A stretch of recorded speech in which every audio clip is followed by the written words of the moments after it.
வேலுப்பரியின் மௌனத்தீவு தொடர் நாவல் அத்தியாயம் 5. ஏட்டின் இரகசியம். முதல் நாள் முழுவதும் நன்கு ஓய்வெடுத்ததால் வேலனுக்கு அன்றைய காலை புத்துணர்வுடன் மலர்ந்தது. அதற்குக் காரணம் முதல் நாள் எடுத்த ஓய்வு என்று மட்டும் சொல்லிவிட முடியாது. இன்று கணேசலிங்கம் மாஸ்டரை சந்திக்கப் போகிறோம். அவர் அந்த ஏடுகளை முழுதாகப் படித்திருப்பார்.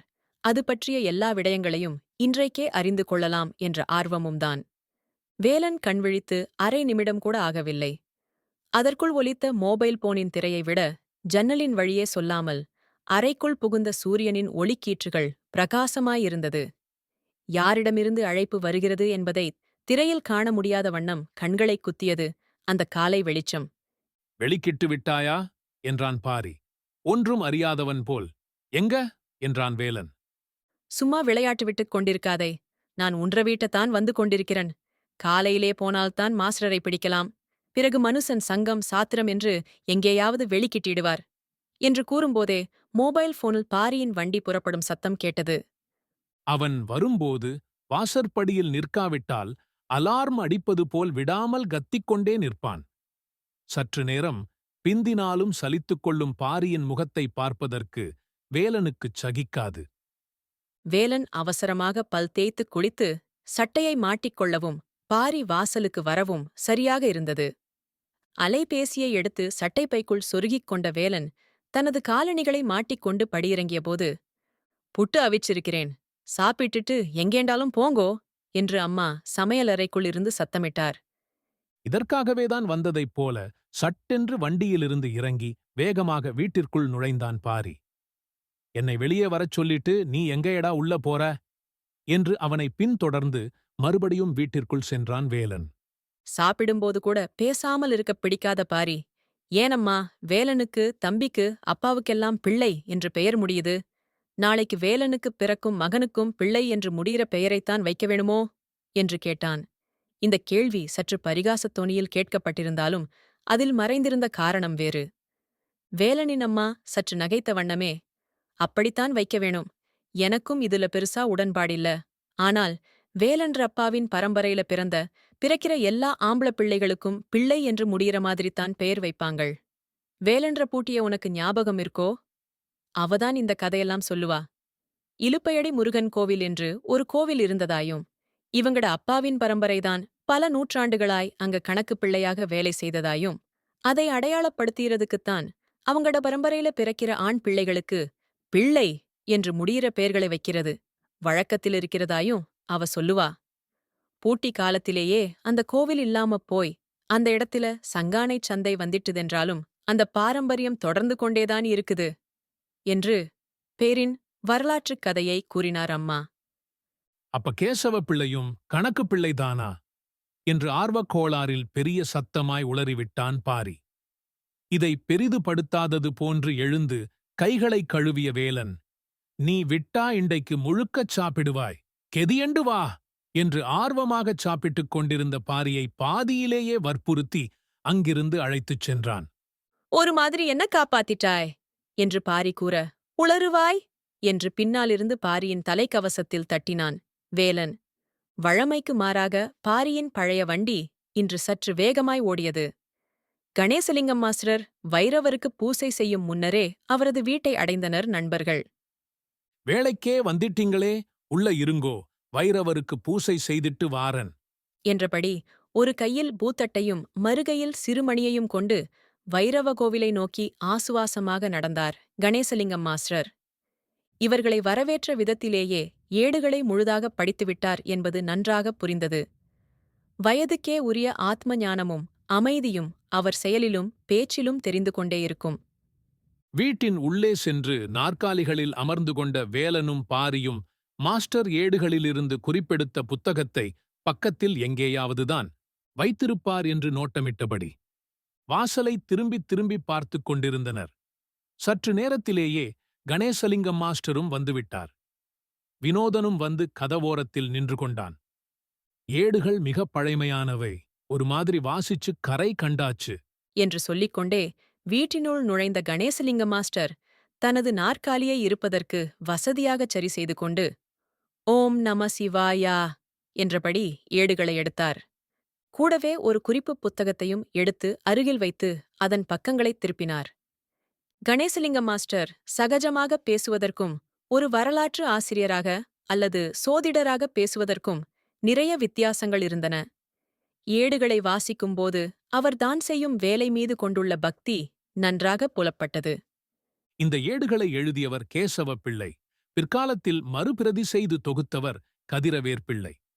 ஏடு எழுதிய காலம் ஒன்றாகவும் மறுபிரதி செய்த காலம் வேறொன்றாகவும் இருக்கிறது. அதாகப்பட்டது. கேசவ பிள்ளை எழுதிய காலம் தமிழ் பஞ்சாங்க வருடத்தின்படி 1588 மார்கழி சுக்கிலபட்ச ஏகாதசி. தற்கால ஆங்கில வருடக் கணிப்பின்படி ஜனவரி 5ஆம் திகதி 1667. பிற்காலத்தில் கதிரவேற் பிள்ளையால் மறுபிரதி செய்யப்பட்ட காலம் ஆங்கில வருடம் 1830. இந்த முன்னுரையுடன் கணேசலிங்கம் மாஸ்டர் ஏடுகளை வாசிக்கத் தொடங்கினார். இது எழுதப்படுவது 1588 சகசம்வதம் மார்கழி சுக்கிலபட்ச ஏகாதசி. எனக் 68 அகவை நிறைவு. உடல்நிலை ஏதுவாக இல்லை. போர்த்துக்கேயச் சிறையிலிருந்து தப்பித்து வந்து சுமார் 9 வருடங்கள் கடந்துவிட்டது. டச்சுக்காரர்களின் ஆட்சி போர்த்துக்கேயரின் ஆட்சியைப் போல அவ்வளவு கொடூரமாக எனக்குத் தெரியவில்லை.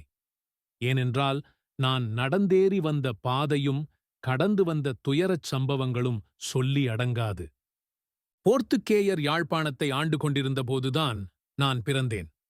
பல இலங்கை அரசர்கள் கிளர்ச்சிகளை மேற்கொண்ட போதும் போர்த்துக்கேயரை துரத்தியடிக்க முடியவில்லை. நான் எனது பதின்களில் இருக்கும்போது போர்த்துக்கேயருக்கு கப்பம் கட்டியபடி யாழ்ப்பாணத்தை ஆட்சி செய்து கொண்டிருந்த மன்னன் சங்கிலிக்குமாரன். சங்கிலிக்குமாரன் தஞ்சாவூர் நாயக்கரின் துணையோடும் கரையோரப் பிரதேசங்களில் வாழ்ந்து கொண்டிருந்த தமிழ் மீன்பிடிச் சமூகத்தின் ஆதரவோடும் பல சிறு போர்களையும் கிளர்ச்சிகளையும் நிகழ்த்தி ஆட்சியை முழுதாக மீளப்பெற முயற்சி செய்தான். மன்னார்தீவு பிரதேசங்களில் போர்த்துக்கேயரால் கத்தோலிக்க மதமாற்றம் செய்யப்பட்ட பல தமிழர்களை சங்கிலிகுமாரன் கொலை செய்து கொன்ற இடத்திலேயே புதைத்ததால் ஆத்திரமடைந்த போர்த்துக்கேயர் அவனை வீழ்த்துவதற்காக பெரும்படையோடு கடல் வழியாயும் தரை வழியாயும் போர்களை நடத்தி சங்கிலி மன்னனையும் அவன் சார்ந்த அரச குடும்பத்தினரையும் கைது செய்தனர். அரச பரம்பரையினர் பிரம்மச்சாரியம் பூண்டு மதம் மாறினால் ஆட்சி அதிகாரத்தைக் கேட்டு திரும்ப வரமாட்டார்கள் என்று எண்ணிய போர்த்துக்கேயர் அவர்களை கத்தோலிக்க மதத்திற்கு மாறக்கூறி வற்புறுத்தியதாகவும், அரச குடும்பத்தினர் எவரும் மதம் மாறச் சம்மதிக்காத காரணத்தால் அவர்கள் இந்தியாவில் தமது கட்டுப்பாட்டுக்குள் இருந்த கோவா எனும் இடத்திற்கு நாடு கடத்தப்பட்டு தூக்கிலிடப்பட்டனர் என்றும் வதந்திகள் பரவின. இச்சம்பவங்களைத் தொடர்ந்து பல கோவில்களும் நல்லூரின் அருகே இருந்த சரஸ்வதி மஹால் எனும் ஏட்டுக் களஞ்சியமும் அத்துடன் பல இலக்கண இலக்கிய அரச களஞ்சியங்களும் போர்த்துக்கேயரால் அழித்தொழிக்கப்பட்டன. கட்டாய மதமாற்றம் பல சைவர்களின் உயிரை பலி கேட்டுக் கொண்டிருந்த நேரம் அது. அப்போது என்பாட்டன் கதிரவ பிள்ளை எமது ஊர் நடுவிலிருந்த முருகன் கோவிலின் கணக்குப் பிள்ளையாக இருந்தார். அந்த காலகட்டத்தில் கத்தோலிக்கமல்லாத மத வழிபாடுகளுக்கு தடை விதிக்கப்பட்டிருந்தது. வழிபாடுகளை மேற்கொள்வோர் சிறை தண்டனைக்கு உட்படுத்தப்படுவதோடு வழிபாடுகளை ஊக்குவிப்போர் கடுங்காவல் தண்டனைக்கும் மரண தண்டனைக்கும் ஆளாகினர். நாளுக்கு நாள் தமிழர்களை தூக்கிலிடுவதென்பது ஒரு வழக்கமாகவே ஆகிவிட்டது. வரவுக்கு மீறிய வரிகள் அறவிடப்பட்டது. அதனால் பலர் யாழ்ப்பாணத்தை விட்டு வெளியேறி இலங்கையின் பிற பாகங்களுக்கும் மேலும் இந்தியாவிலுள்ள இராமநாதபுரத்திற்கும் இடம் பெயர்ந்து விட்டதால் வடபகுதியில் மக்கள் தொகை குறைந்தது. போர்த்துக்கேயர் வர்த்தக நோக்கத்தோடு யானைகளை கப்பலேற்றி வியாபாரம் செய்யத் தொடங்கினர். கோவில் யானைகளை கூட விட்டு வைக்கவில்லை. கோவில்களையே விடாதவர்கள் யானைகளையா விடப்போகின்றனர்? பாட்டனார் இறந்த பிறகு என் தகப்பனார் குமரேச பிள்ளை கோவில் கணக்குப் பிள்ளையானார். சில வருடங்களிலேயே அவர் உடல்நிலை குன்றிவிட்டதால் எனது தமையன் சேகரப் பிள்ளை கணக்குப் பிள்ளையானார். நானும் அண்ணனுக்குத் துணையாக கோவிலில் நிற்பதுண்டு. போர்த்துக்கேயரின் பலத்த எதிர்ப்புகளையும் தாண்டி எங்களைப் போன்ற பல சைவர்கள் மதத்தை மனதாரப் பின்பற்றி வந்தனர். எந்த நம்பிக்கையும் கட்டாயப்படுத்தி வருவதில்லை, மத நம்பிக்கை உட்பட. அரசியலுக்கும் மதத்துக்கும் எந்த சம்பந்தமும் இல்லை என்பது என்னுடைய தனிப்பட்ட கருத்து. ஆனால் மதம், மனிதாபிமானம் சார்ந்த விடயங்களில் போர்த்துக்கேயர் மிகவும் இழிவாகவே நடந்து கொண்டனர். ஆங்காங்கே இரகசியமாகச் செயல்பட்டுக் கொண்டிருந்த கோவில்கள் பல அம்பலமாக தகர்க்கப்பட்ட வரிசையில் எங்கள் முருகன் கோவிலும் சேர்க்கப்பட்டது. அன்று தமிழ் வருடம் 1575. மகாளய காலம் என்பதால் கோவில் சற்று ஆள் நடமாட்டத்துடனேயே இயங்கிக் கொண்டிருந்தது. கோவில் பொறுப்பாளர்களும் கூடிய நேரத்தை கோவிலிலேயே கழித்துக் கொண்டிருந்தோம். பரம்பரையாக பல குடும்பங்களால் ஆதரித்து வரப்பட்ட குலதெய்வ கோவிலினருகே அன்று சப்பாத்துச் சத்தங்கள் கேட்டது. ஒரு பெரும் அழிவு இன்று நேரப்போகிறது என்று எனது உள்மனது சொல்லிக் கொண்டே இருந்தது. வாசலில் யானைகளின் சங்கிலிச் சத்தமும் காலடித் தடத்தின் அதிர்வும் கோவிலின் அமைதியை அழித்து எங்களின் மனங்களையும் உலுக்கியது. இது கோவில் யானைகள் அல்ல. கருங்கற் சுவர்களை முட்டி மோதி வீழ்த்துவதற்காகவே போர்த்துக்கேயர் பயிற்சியளித்து வைத்திருந்த போர் யானைகள். அவை பயிற்சியளித்தவர் சொல்வதைத்தான் செய்யும். உள்ளே வந்தவர்கள் உயர்ந்த, தடித்த உருவத்தைக் கொண்டிருந்தனர். தொப்பிகளும் பெரிய பருமனான மேலங்கிகளும் அணிந்த இராணுவத்தினராவர்.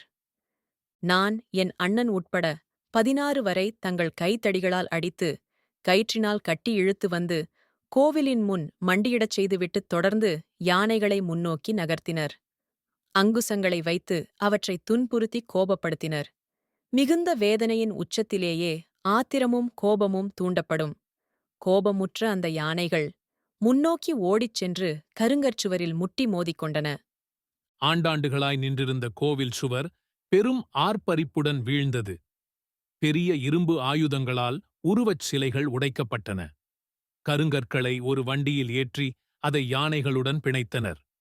ஏதோ ஒரு சிறை அல்லது கோட்டை கட்டுவதற்காகத்தான் அக்கற்களை இங்கிருந்து எடுத்துச் செல்கிறார்கள் போலும்.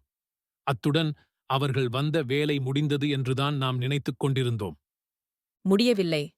அவர்களது கொடூரச் செயல் அருகிலிருந்த இலுப்பை மரத்தை நோக்கித் திரும்பியது. அதற்கு வயது 100 இருக்கும். அந்த மரத்தை நம்பி பறவைகளும் வானரங்களும் அணில்களும் பிற பல சீவராசிகளும் வாழ்ந்து கொண்டிருந்தன.